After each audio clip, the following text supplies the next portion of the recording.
Well, it's Royal Ascot. Welcome to Jump to It. We're absolutely buzzing here in the Jump to It Towers. It really is one of the best weeks in the racing calendar.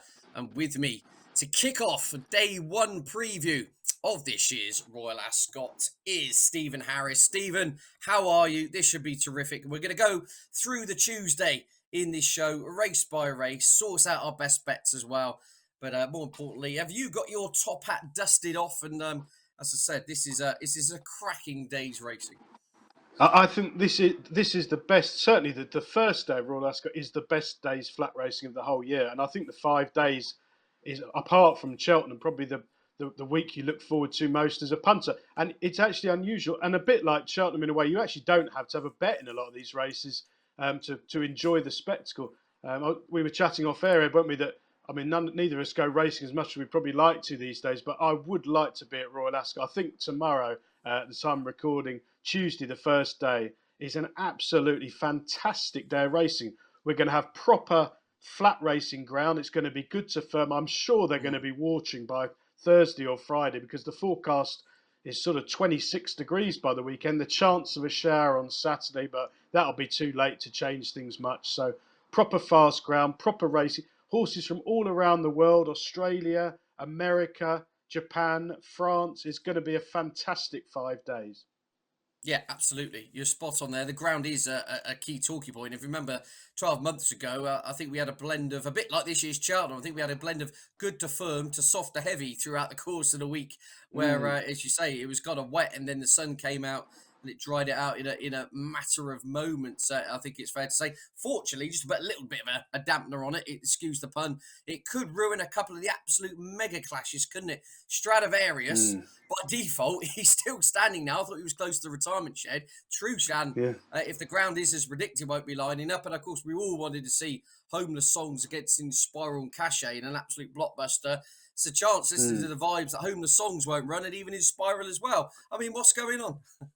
Yeah, I mean, it is surprising. They know it's going to be the summer. It's going to be fast. I mean, I think Alan King is a brilliant trainer in great form. He obviously thinks Trushan needs soft ground, but I mean, you're just not going to get it, are you? Generally speaking, are we not going to see Trushan all summer? We're going to wait for sort of autumn and hope things turn by then. And obviously, as you say, Homeless Songs looks a very unlikely run. I think has gone out to about 9-2 on the exchanges. So, so it could be a shame. At Bay Bridge on Wednesday, just looking at those decks now, that's only 5 runners. So I do wonder if trainers are going to sort of pull stumps with a few of these horses. Yeah, absolutely. We will discuss that throughout the course of the week. Just in case you're wondering, we are doing a load of shows basically focusing on each day throughout the week. So keep your eyes and ears close to the ground with irishracing.com, where you'll get news, views, analysis. Vincent will be joining us with his suntan from Wednesday. Of course, check out all Stephen's bets on bettingexpert.com as well. Right, let's kick off with the action. And we'll keep this short and sweet. The 2:30 get things underway is the Queen Anne Stakes. Group 1 action. Baaeed is 1-5. Look, he stands up, he wins. Who follows him home, I suppose, is the question. From my view, Stephen, I think this could be a 1-2 for the Lockage. Real World was 4 lengths or there or thereabouts behind him last time out. I think we might just see a repeat of this. Is there any kind of crazy scenario in which you see Baaeed not winning this, or is this just a straightforward 20 seconds and we'll move on to the next race? Well, I think he'll win. I think he represents probably 6, 7, 8-1 on. I suspect the firms who went up 7-2 on will have probably seen no business at all. But there will be some big hitters who will be willing to bet it on Baaeed. He's probably the best horse in the world. He comes from a yard in brilliant form. He's 7 out of 7. I mean, his performance in the Lockage was absolutely destructive. He looked better than ever. He absolutely flew home. I suppose, if you want to be a sort of try and get him beat fast, really fast ground. He's run on it twice. He's won impressively on it twice. It's hard to see a negative there. Second run back from an absence, maybe it'll be a tactical race, small field. They won't go any pace. He might get pocketed in. It is quite sharp there. I don't know. He just looks different class, doesn't he? I think the big hitters will be looking to smash into him, and I think they'll draw. He's the best horse since Frankel, isn't he? He might even be as good as Frankel. Well, it looks like it, isn't it? And just very quickly on him going further forward, we don't want to kind of wish time away, but the vibes coming out are that they will consider 10 furlongs. It's very much on the radar with the Junmont International perhaps as the first port of call we could get the likes of Baybridge, the Derby winner, Desert Crown, etc. All sorts meeting there on the Knavesmire later on in the summer. I suppose that's something for another day. But yeah, Bide, he's just so exciting. He's absolutely brilliant to watch. So Bide wins. Following home, Stephen, in one word. I think the horse who finished at Real World, who finished second Yeah. behind him in the look, should be ridden patiently and probably pick up the pieces late. Yeah, no shenanigans there then. That's a straightforward assignment. On to the 305, the Coventry Stakes. Group 2 action here for the 2-year-olds. Now, this is a totally different dynamic. Loads of unexposed individuals, as you would expect. 17 runners going to post. What do you make of this one then, Stephen? I mean, Blackbeard, the unbeaten Blackbeard for Coolmore. Ryan Moore in the saddle. He's soaking up a lot of the market here. I thought he was a very, very short price, and I think I'll be looking Right. to oppose him, Ed, to be honest. He's under 3-1 at the moment. Obviously, Yeah. we've always said about the Aidan O'Brien horses, it depends what the heavy mob do on the day. Some of the owners in the yard are the biggest punters in the whole game. If Blackbeard's a nap, then he might be shorter. But I suspect he's going to be a horse that bookmakers and punters are going to want to oppose. It's soft ground. He won at Dundalk first time out. He's never attracted the welter burden of cash that horses who are held in the highest regard from this stable do if they're thought to be sort of superstars. And all of his form is on soft ground apart from Dundalk. He got the run of the race under a very well judged ride at the Curragh last time out. This is a completely different test on firm ground. I think you've got to be against him. The one I like, and I'm not wild on it. I think he's about the right price now. Bradsell. He's around 8-1. He was a bit 4 or 5 points bigger than that. Obviously, I think Noble Songs came out of this race earlier in the week with a blood disorder, which has rather robbed it of some interest. But Bradsell, Archie Watson, brilliant with juveniles. And this one, I mean, he only cost 12 grand when he was a yearling. I mean, this will be some story if he manages to win the Coventry. I mean, I've watched his win back at York, trying to sort of be negative as I usually am and find some sort of fluke for a wide margin win. But it was an incredibly destructive performance. I mean, not many juveniles win by 9 lengths first time out. He was very heavily backed. He's held in the highest regard.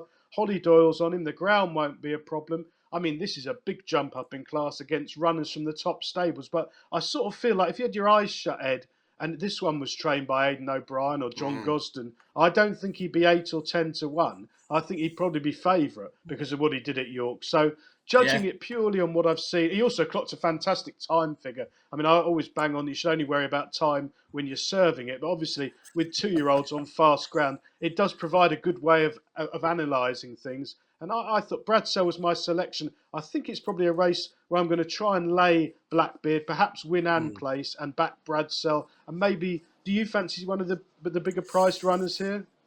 No, I just thought it was interesting to Bradsell. I mean, that's the type of performance that really got you excited, wasn't it? That destructive performance on the Knavesmire. As you say, time was good. I think there's one horse has come out and won since. The horse of David O'Mara's that was in behind Bradsell's come out and won a race since. So the form at least got some robustness to it. And yeah, I not mad on anything, to be honest with you. Scholarship was one that went in the notebook last time out for the Clive Cox team that won this a couple of years ago with that huge price winner. I just generally was of your view. I thought Blackbeard's looked a bit slow, to be honest with you. I just thought it was 6 furlongs, got to ground it out from the front at the Curragh last time out, plenty of cut underfoot. This is going to be fast and furious. I don't know. It's a race full of unknowns. I'll just be cheering your runner Bradsell on there, I think.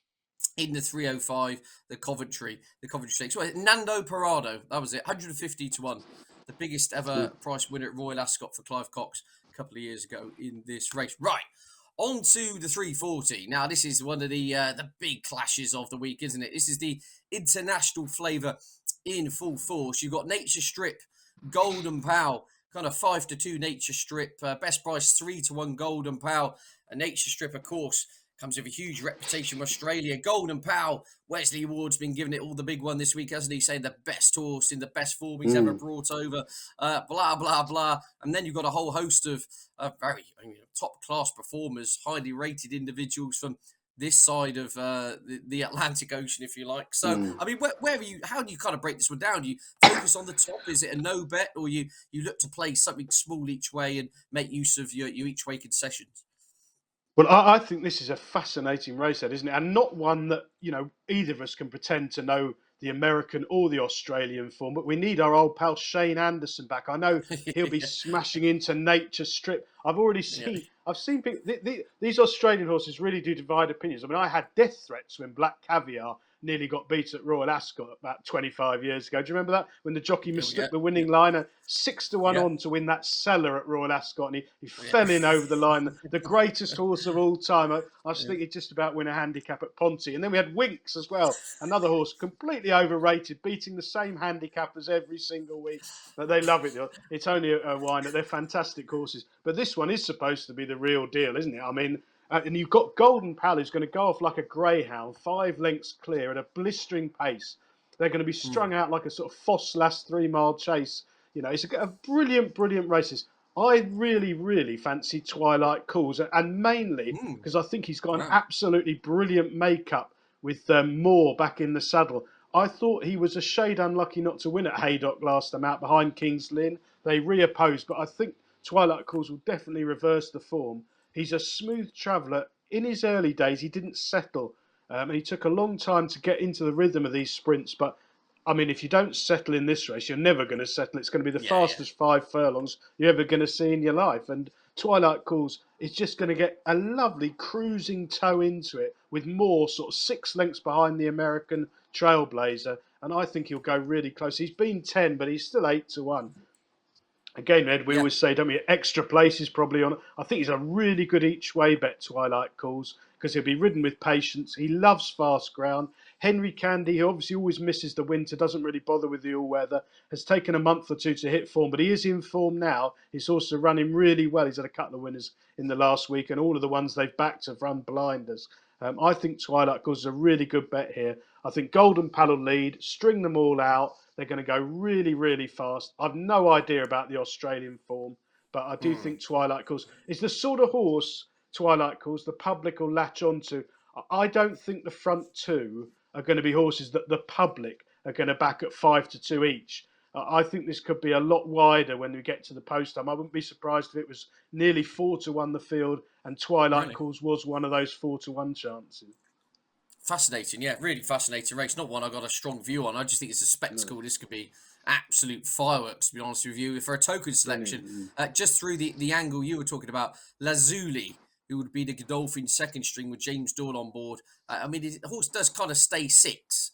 I think he will stay. And if they do go a million miles an hour and kind of few of these fall in a hole, I think he could pick up some pieces late on. So I'll probably be shopping around. I'll be snooping around Mm. early doors on the morning to see if some bookmaker desperate to take my 10p each way can offer me 6 places for some kind of Oh, angle in here. I think there's got mm, to be an angle in yet. I just haven't quite decided on it. I think is the bottom no. line. But yeah, The, should the, be an absolute rip roar this race. Brilliant. These races, when runners come over from different sort of territories, I mean, we used to get it in the jump, said you years ago when Duman brought over Nupsala, and there are all those years Yeah, when Barracuda yeah, came over. It adds fantastic colour, and yeah. Royal Ascot is brilliant for that because nobody really knows. You've got all these experts on Twitter who do the time figures in the outback in Australia, and this is the fastest horse in America, and it's fascinating because it's all a Yeah, melting pot of opinions. It's a yeah. really, really good spectacle. Particularly, this race is probably one of the best of the whole week, I think. Yeah, absolutely. Yeah, it just adds an extra dimension to what already is a wonderful day, a wonderful day's racing.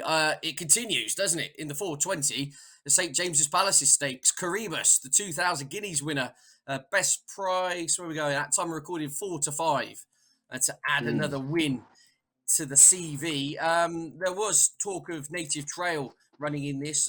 They've swerved this contest with his stablemate. It's left My Prospero as your second favourite here, 9-2 for the inform William Haggis team, and then bigger eights and bigger the rest. I mean, is this straightforward in your view for Caribus, or are you going to take him on? I think he's got to a very fair price, 5-4 on. I suppose the only negative though, he's never run anywhere apart from Newmarket and 4 runs. So Ascot is a bit of a different test, but he goes really well on fast ground. I watched back the Guineas this morning, and really, if you stop the race after sort of 3 furlongs, Caribus was pulling quite hard in rear. I'm not sure what price he got to, but they've definitely got to a bigger price than he was pre-race. And I thought it was a pretty impressive performance to quicken past Native Trail and sustain the run the whole way. Yeah. I think he's got to a really fair price here, 5-4 on. I think if he's like anything like that tomorrow, you're entitled to back him. He could still be improving. He's trained by a yard that can do absolutely nothing wrong. The only thing I had a doubt here, Ed, is where's the pace going to come from? It's not Hmm. blatantly obvious. I suppose there's enough of them that they'll go a reasonable gallop. There's a few outsiders in there who might try and lead. Maybe Bayside Boys, something like that, will go forwards. But he hasn't run a pacemaker, Appleby. But Caribus, for me, I thought was the clear form choice. And earlier in the week, he looked like being about 7-4 on. And as is often the case with favourites at Royal Ascot, he's now, I think he's Hmm. 5-4 on the exchanges. That looks a very fair price on form. Yeah, absolutely. I think if you said a couple of weeks ago you can get 5-4 on about your 2,000 guineas winner, a lot of people probably snapped your hand off. And yet, as you say, it gets to Mm, the eve of the race, and you start thinking, "Well, hang on a minute, I think that's got a chance." So, well, hang on a minute, that might have a chance. And as you say, the market kind of takes a totally different dip, doesn't it? In the kind of minutes mm, before the off, it'd be interesting to see what price it does go off. I mean, again, I'm struggling a bit here. I thought Berkshire Shadow looked primed to come back down in trip. Thought that horse shaped brilliantly for 85% of the 2,000 guineas before not seeing out mm, the trip. And obviously won the Coventry last year, so I thought they would have come back a distance with that one. And the opposite kind of way, light infantry made up a lot of ground in the 2,000 guineas under Jamie Spencer, was kind of racing the ambulance at the 2 furlong pole in vintage mm, Spencer fashion, but did pick off runners mm. very late. Again, though, I thought maybe 10 furlongs would have suited that horse better. But anyway, he's in here at 33 Yeah. to 1 with a chance. So, yeah, I'm being very tentative there. No strong views on that one. But Caribus, if he brings his A game, should take all the beating. Right, the 5 o'clock is the Ascot Stakes. We could be talking about the Cheltenham Festival here, couldn't we, Stephen? I had to get that in. Yeah. Well, Yeah. Ascot show, but we've got Bring on the Night. Your 9-2 market leader, of course, ran in the Supreme Novices. Pied Piper, who's third in the Triumph Hurdle. It has to be, and then, of course, involved in that controversy, it has to be said, at Aintree. When dead heating, and then it all got reversed, didn't it, with the Milton Harris Mm. horse that won that day. He is 11-2. Jamie Spencer, and you look through it. You got Prashima for the Scouting team, a whole host of interesting individuals. Scaramanga, of course, who ran it Sandown not that long ago over hurdles. I mean, look, out of the big two, are you looking beyond the big two? Bring on the Night and Pied Piper, more or less the same price as favourite. What do you like here? Mm. Well, there's been loads of money for Bring on the Night, but I think the ground's a big worry for Bring on the Night. Looking back through his record, obviously he hasn't run on the flat for 2 years, but he's been running over hurdles in top company. It's all good to soft at best, at worst rather, and he's a heavy ground Yeah, winner in the past. I'd be very worried about firm ground for him. I mean, Willie Mullins, an absolute genius. I'm sure he'll know the time of day. He wouldn't be running him if he thought it wasn't going to handle it. But that has to be a concern in the form. But I really like Pied Piper here, and the yeah, right yeah, people are on. They backed him, and at 6-1 earlier in the week. He's very strongly fancied. He's a smooth traveller, a glider with speed, relatively speaking, for a race of this nature. And he will love fast ground and a yeah, fast pace. I mean, he's got some engine. I mean, some of his performances over hurdles when he didn't really settle and he did plenty wrong, but he still showed a terrific turn of foot. Good form at Aintree last time, perhaps unlucky not to be allowed to keep half of the race in dead heat. But yeah, he's the one for me. I think 5 or 6 1 is a fair yeah, price. He's still got upside, and Gordon Elliott is going really well. He's having winners galore over jumps in Ireland at home. So it's not. Sometimes Gordon Elliott comes into these things in a bit of a lull, Ed, but he's actually had 14 winners in the last yeah. 14 days, which is not something you're expecting to be saying in the middle of Yeah. June. Absolutely, yeah. The Yard Mm, are absolutely flying, aren't they? And as you say, Pied Piper put in some real breathtaking performances over hurdles. I remember I was there on the rails and trials day. Now you can, it's a totally different kind of ball game. You can pick up art form all you like, but it was unbelievable when he just came into the home straight motionless under mm, Davy Russell. Absolutely trounced them, as you say. Went on to run really well. Went third in the Triumph and would have ground in his favour. I think it's fair to say here. So mm, I'm with you. I think Pied Piper, in my view, should be favourite here. And I think Jamie Spencer will be the perfect booking here because I think he will just play the cards late on this individual. Tongue time for the first time. He's got to be better than 96. In fact, I'm convinced he will be better than 96. So, yeah, I'm with you on Pied Piper in the Ascot Stakes. Right, on to the Wolferton. The 5:35. 10 furlongs here for this listed contest. 16 going to post. Keep your eyes on your what bookmakers do with their each way mm, kind of concessions here. I know a few firms are going to fifth, top five, some fifth, top four. Just again, shop around. Bookmakers trip over themselves, it seems, 2 weeks a Yeah. year, don't they? Cheltenham Now Festival, they, and maybe slightly to a yeah. lesser extent, but during Royal Ascot as well. So keep your eyes on your terms here. Are you looking for an each way play? I suppose you've got Well, to at 5-1 the field. I'm honestly not copying here, because I have seen your tip for this race, and I agree with you. Perotto, Marcus Tregoning, a trainer best avoided, generally speaking, but does quite well in these big races and has got a good record at Royal Ascot. He's 2 from 7 in the last Yeah, 14 days, which is encouraging. He doesn't have many horses these days, in yeah, truthful. But Perotto was a really impressive winner of the Britannia. Again, I watched yeah, that race back this morning. Fell out the stalls in an yeah. impossible position, but you could name him the winner a long way out. He was cantering all over them. So he's much better than a handicap. We know that. He then struggled. He went up to sort of Group 2 company after that last season. He wasn't disgraced on any occasion. He does need the cards to fall, right? He's got a big field here. The key to him, I think, is firm ground. He's going to Mm, love the firm ground, which maybe some of these won't. Now, the only negative is he hasn't run for 263 days, but you'd be mortified if he hadn't been laid out for this race and was yeah, 100% fit. He's a double figure price. As you yeah, said, I totally agree. Um, Listed contests with 16 runners, with the traditional terms, would be a 50 odds first three, which are absolutely diabolical value for punters. But it's Royal Ascot. If you look around, there'll be 5, 6 places with some of the bookmakers, or there'll be a quarter of the odds first four, or they're going to enhance them. Find the best way you can to play, and I think Perotto each way at sort of 10 or 12 to 1 with the extra places. Really, really good bet. It's Ascot form on fast ground. He's fresh, he's well, he's got conditions to suit. I think he's bound to run well. yeah. I'm with you. Yeah, Perotto, as I say, yeah, been there and done it at Royal Ascot. Mm. It seems a plan to have come here fresh, I'd imagine, and yeah, ran okay behind Ben Battle in a Group 2 last time out. Was far from disgrace, down into listed company here. So it's the trip, slight unknown, but for a horse who has a tendency to kind of fluff the start more than one occasion, having that bit of extra distance, I don't think will be a problem if he's got to make a bit of ground up. Yeah, all in all, I think it's a huge price at 12 to 1 personally. So yeah, Perotto Mm. for myself and Stephen in the 5:35. Now on to the finale, the lucky last, will it be? The Copper Horse Stakes, 6:10. Again, well, we've got 18 runners here due to go to post for this handicap over the mile and 6. I'm going to kick off here. I'm with Cleveland. I just thought the Chester Cup winner Mm. unexposed and will probably outclass them. That was the bottom line of it, really. Are you looking for something at bigger prices here? Well, I thought Cleveland might be just short of a bit of speed on really firm ground, dropping back Fair into. It was point. 2 mile 2 Yeah, at Chester. He was yeah, ridden with patience. He was really impressive to land the cash. They're a very warm stable. Just a slight doubt about dropping back in trip on fast ground. I didn't like the fact he'd had a couple of years off in the middle of his career. So mm, maybe he's not going to be guaranteed to hold his form, but he could be one of those horses. Said you're right in that if they've got him primed an A1 still after Chester, and the heavy mob want to be on. He's owned by Michael Tabor.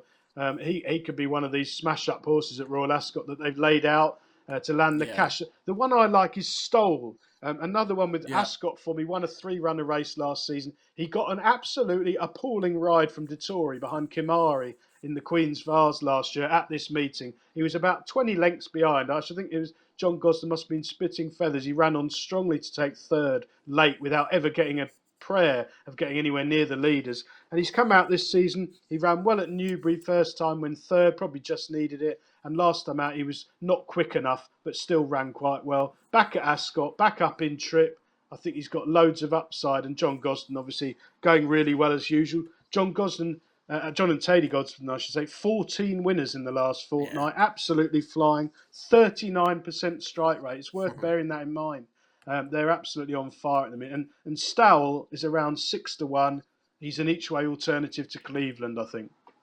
Yeah, it's a good point you raise in regards to John Gosden as well. We haven't really been talking about him much this season, have we? It seems it's Mm. either Sir Michael Stout or Charlie Appleby or Bally Doyle. Big Johnny G, as he likes to be called, Mm. or with Thady there now. Yeah, it's been a little Mm. bit under the radar, I suppose. In Spiral is the filly who's the kind of in many ways, the flag bearer for him last season, the unbeaten in Spiral. Fingers crossed, we will see this week in the coronation. That will put John Gosden back on the front page, no doubt. If she can go and win handsomely. Right, so that pretty much wraps up our race-by-race previews of the opening day. Now, just to confirm, to jump to it, punters at home, Stephen, we're being greedy. We're allowed 3 each. That's the way we're putting it. So can you please give us your best 3 selections for Tuesday of Royal Ascot? Yeah, Tuesday 3:40. The betting expert Nap is Twilight Calls, who's 8-1 at the moment. I think it's bound to go well under more with fast ground to suit. My value angle selection, I went for Brad selling the Coventry in the 3:05 just because I think he's overpriced because he's not trained by one of the big battalions, O'Brien. 8-1, I think it's very fair if you take his win at York at face value. And my long shot, although he's not that big a price now, Pied Piper in the 5 o'clock. Yeah. Fast ground. I can just see him cruising into things, settling probably for the first time in his career with a proper gallop on fast ground. And I think he'll go really close around 5 or 6-1. Yeah, absolutely. Look out for those selections there. Some interesting prices from Stephen. I'm totally with you. I'm going to go Pied Piper in the 5 o'clock. I think he should be favourite. I think I can't see him out of the frame, to be honest with you. I wouldn't normally be going kind of 11-2 each way, but I'll be shocked if he fluffed out the top 4. I think everything will be tailor-made for him. In 5:35, the aforementioned Perotto, I think is massive at 12-1. A previous Royal Ascot winner. Marcus Dragoni, of course, the 2006 Derby winning trainer of Sir Percy. Doesn't have many horses these days, but he does pop up in some of these big assignments. So Perotto for me, and then in the 6:10, I was kind of scratching around looking for some each way alternatives, but I've just stuck with the favourite there, really. Cleveland up £5 from his Chester win. I do take Stephen's point on board. The slight drop back in trip could be an issue. I actually think he'll be ridden a bit more forward here at Ascot, and we shall see. That is our selections for the Tuesday. Hope we've been of some help. Whatever you're backing, please do gamble responsibly. Check out all the latest news and features on irishracing.com, and of course all of Stephen's tips on Betting Expert. And as I said, keep your eyes peeled. There'll be lots more shows on the way.